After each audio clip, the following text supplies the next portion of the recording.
সকাল সকাল ঘুম থেকে উঠেই আমার ভিডিও করা স্টার্ট হয়ে যায়। আর যদি সকালে আমি ভিডিও করা না শুরু করি, সারাদিনে আর কখন যে করব আমি আর বুঝে পাই না। যাই হোক, সকালবেলা ঘুম থেকে উঠে না খুব ঠান্ডা ঠান্ডা লাগছিল। আর এই দেখতে পাচ্ছ বাইরেটা। তারপর এখানে আমার পাখিগুলোকে বের করলাম, এখানে জানলার ওখানে রাখলাম। পাখিগুলো দেখো কত ভালো লাগছে দেখতে। তারপর আমি কাজে লেগে পড়লাম, আমার বাসন মাজা, রান্নাঘরে কত কাজ বাকি আছে সেটাই ভাবছিলাম। রাতে খেয়েছিলাম রুটি, আর একটুখানি রুটিগুলো ছিল, তো সকালবেলা আমি দুটো মতো হয় ওরকম রেখে দিয়েছিলাম রাতেই। তারপর এখানে আমি বসে বসে রুটিগুলো করে নিচ্ছিলাম, করে তারপর হচ্ছে গিয়ে খাবো, ওকেও দেবো খাওয়ার জন্য। আর কি রান্না করব মাথায় এটাই ঘুরছিল যে কি রান্না করব, কি খাবো। নিরামিষ যে এখন কয়েকদিন খেতে হচ্ছে আমাদের, তোমরা যারা আমার ভিডিও দেখো তো জানো কেন খাচ্ছি এখন কয়েকদিন ধরে। যাই হোক, তারপরে এখানে আমি করে নিচ্ছি রুটি রুটি দেখতেই পাচ্ছ।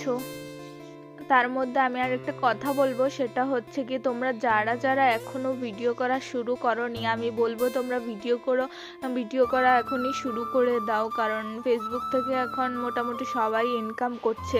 আমরা পারি বা না পারি, একটু চেষ্টা তো করতে পারি, তাই না? চেষ্টা করতে তো কোনো সমস্যা নেই।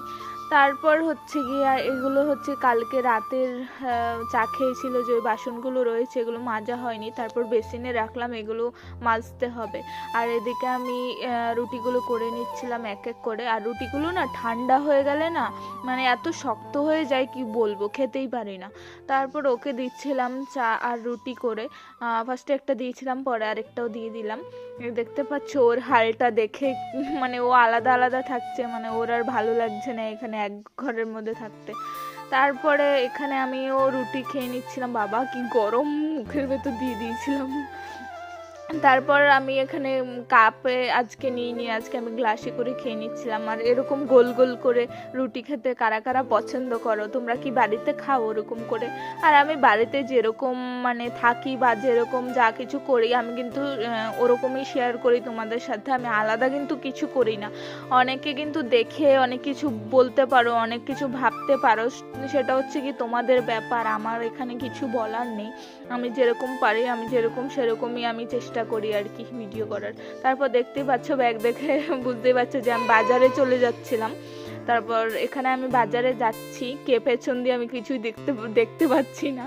তারপর বাজার থেকে এসে আমি সবজিগুলো কেটে কুটে নিয়েছিলাম, এগুলো দিয়ে একটু তরকারি করব। এখানে পালং শাক, কত সুন্দর লাগছে না দেখতে।